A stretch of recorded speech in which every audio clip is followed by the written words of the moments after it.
අයිබෝවන් අන්න කේරි කොළ හදන්න යන්නේ සැලඩ් එකක් විදියට. හැබැයි මේක ටිකක් කුක් කරගෙන තමයි කන්න ඕනේ. ඔයාලට මේ වීඩියෝ එක මම දීලා නැහැ කේල් කොළ වලින්. අපි බලමු කොහොමද හදන්නේ කියලා. අනිවාර්යයෙන් මේකට ඔලිව් තෙල් ඕන වෙනවා. ඉතින් ඔලිව් ටිකක් වැඩිපුර දාගන්න පුළුවන් අපිට. හැඳි 3ක් විතර එකතු කරගෙන ඊට පස්සේ මේකට සුදු ලුණු පොඩියට කපලා තියෙනවා. ගින්දර ටිකක් අඩු කරගමු. ඊට පස්සේ ලුණු ටිකක් ලොකුවට කෑලි කපාගෙන තියෙනවා. ගොඩක් ලොකුවට නෙමෙයි උඩාවට පස්සේ මධ්‍යම ප්‍රමාණයට ලුණු ගෙඩියක්. මේක පොඩ්ඩක් ගොඩක් කරපාට වෙන්න ඕනේ නෑ මේක. පොඩ්ඩක් තැඹීගෙන එනකොට අපි ඒකට කැරට් එකතු කරගන්නවා. කැරට් මේ වගේ 4 කොටු කපලා තියෙන්නේ. සාමාන්‍ය කුඩාවටත් නැතුව ලොකුවටත් නැතුව. ඉතින් මේකට තමන් එකතු කරනවා චෙරි ටොමැටෝ, කුකුම්බර් ටිකක්, කැප්සිකම් ටිකකුත් එකතු කරගන්නවා.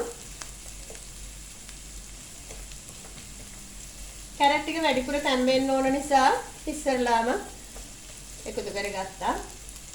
කේල් කොළ ටික මම මේ විදිහට හොදලා පැත්තකින් තියාගෙන තියෙන්නේ. මේ තියෙන කේල් කොළ ටික හොඳින් සෝදලා මෙන්න මේ වගේ පුංචියට කඩලා තියෙන්නේ මේ ගානට. ඒක පැත්තකින් තියාගෙන තියෙනවා වතුර බේරගෙන. මේක ගොඩක් හර වෙන්නේ නැහැ. මේ එලවලු ටික යම්තම් තැම්බෙනකොට තමයි අපි මේ ටික අයින් කරන්නේ, උයලා ඉවර කරගන්නේ, අවසන් කරන්නේ. දැන් කැරට් ටික පොඩ්ඩක් තැම්බිලා තියෙනවා.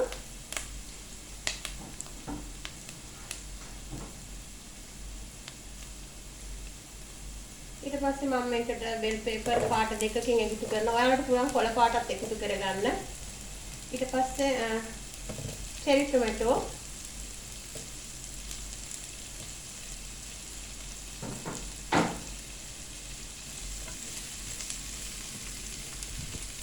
චෙරි ටොමැටෝ දෙකට කපලා අරගෙන තියෙනවා ගෙඩි 6ක් විතර පාට දෙකකින්, කහ පාට සහ රතු පාට. කැප්සිකම් අරන් තියෙනවා රතු පාට සහ කහ පාට. ඉතින් මේක මේ වගේ අඩු ගින්දරේ පොඩ්ඩක් මේ විදියට කුක් කරගන්න ඕනේ.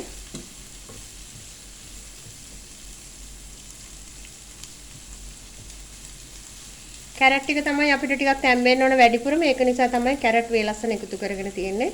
ඔයාලට ඕන නම් දැන් විනාඩි 2ක් විතර මේක වහලා වුණත් තියන්න පුළුවන්. ඒක ඉතින් අවශ්‍ය නැහැ. මම වීඩියෝ එක කරන නිසා ඔයාලට මේක වහන්නේ නැහැ. ඔයාලට පුළුවන් මෙහෙම විනාඩි 2ක් වහලා තිබ්බොත් ඉක්මනටම මේක තැම්බෙනවා.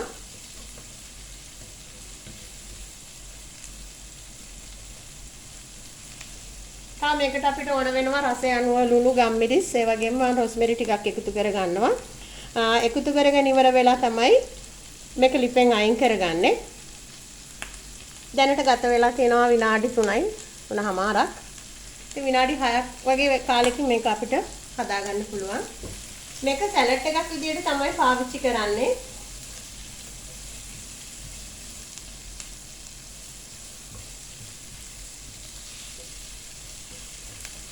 ඒ වගේම මේක වැඩි ගින්දරේ උයන්නෙත් නැහැ. ඒ වගේම මේක බෙරි වෙන්න හදාගන්නෙත් නැහැ. ඊට පස්සේ මම කේල් කොළ ටික එකතු කරගන්නවා. මේ කොළ සැලඩ් හදලා අමුවට කන්න බෑ. ඒ කියන්නේ තුට්ටක් හරි උයන්න ඕන. ටිකක් ස්ට්‍රෝං කොළ එකක්. මේ කොළ වවන වීඩියෝ එක මම දාලා තියෙනවා. ඒ වගේම තව මේ වගේ චිප්ස් හදන වීඩියෝ එකක් දාලා තියෙනවා. ඔයාලට මේ වීඩියෝ වල ලින්ක් දාලා තියන්නම් මම බලන්න පුළුවන්. දැන් නම් මේක ටිකක් වහනවා නම් හොඳයි.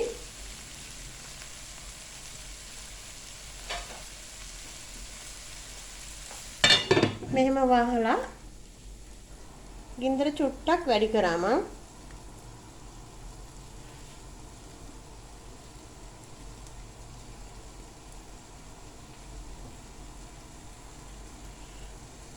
මේක සුදු බත් එක්කලා ඔයාලට කන්න පුළුවන්.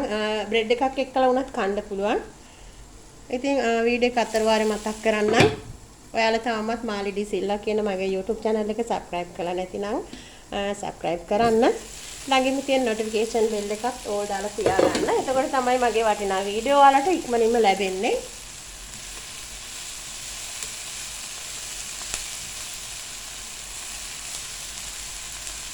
මේ කොළ පාට නැති වෙන්න ඉස්සෙල්ලා අපි මේක කුක් කරලා ඉවර කරගන්න ඕන.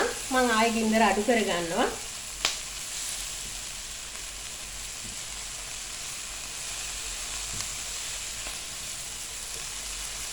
දැන් මේකට අපිට පුළුවන් ලුණු ගම්මිරිස් එකතු කරගන්න.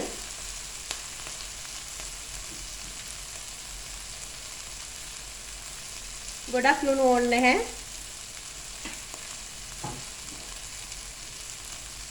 ගම්මිරිසුත් මේ වගේ ඇඟිලි දෙකට පොඩ්ඩක් අරගෙන කරලා ඊට පස්සේ මම මේකට රොස්මෙරි ටිකක් එකතු කරගන්නවා. රොස්මෙරි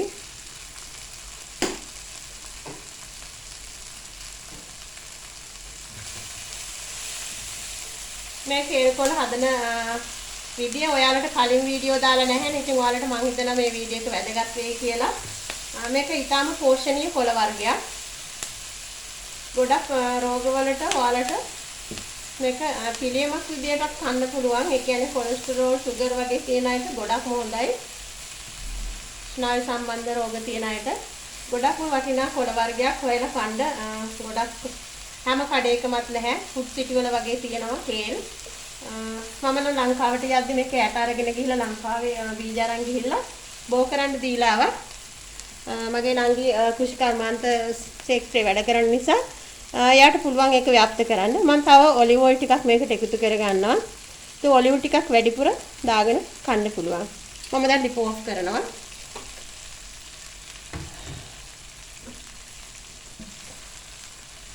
ඔයාලට පුළුවන් නම් මේ බීජ ටිකක් හොයලා හරිම ලේසියෙන් ලංකාවේ වවන්න පුළුවන් දෙයක් තමයි කේල්. ඒ ගස් ඔයාලට අඳුන ගන්න ඕන නම් මගේ වීඩියෝ වල තියෙනවා බලන්න. ඊටාම පෝෂණීය කොළ වර්ගයක්. ඔන්න හදාගෙන ඉවරයි ඉතින්. දැන් ඔයාලට පුළුවන් මේක බ්‍රෙඩ් එකලා කන්න පුළුවන්. ඒ වගේම ඩයට් කරන කෙනෙකුට ඊටාම සුදුසු රෙසිපි එකක් මේක. මේකත් එක්ක පාන් කන්න පුළුවන්, රොටි කන්න පුළුවන්. සෑන්ඩ්විච් හදාගෙන මේකත් එක්ක කන්න පුළුවන්. සෑන්ඩ්විච් එකකට මේක දාලා එකතු කරලා සෑන්ඩ්විච් එකක් උනත් හදා ගන්න පුළුවන්. ඔයාලට පේනවා කොළ පාට ඒ විදියටම තියෙනවා. ඒ වගේම ඊටා පෝෂණීය විදියට ඔලිව් ඔයිල් එකතු කරලා මේ එළවලු වැඩි බෙරි වෙලා නැහැ. ඉතින් හරිම පෝෂණීයයි. හදලා බලන්න. කොළ තියෙනවා නම් මේවා වෙළඳ පොලේ මිලදී අරගන්න කේල්. හරිම රසට හැදුවා. ඔන්න ඉතින් හදාගෙන ඉවරයි. රැඳි සිටියට ගොඩක් ස්තුතියි. හරියට විනාඩි 6ක් ගිහින් තියෙනවා. විනාඩි 8ක් ගිහින් තියෙනවා. ගොඩක් ස්තුතියි. Thank you for watching my video. God bless all my friends. See you next video. Bye bye.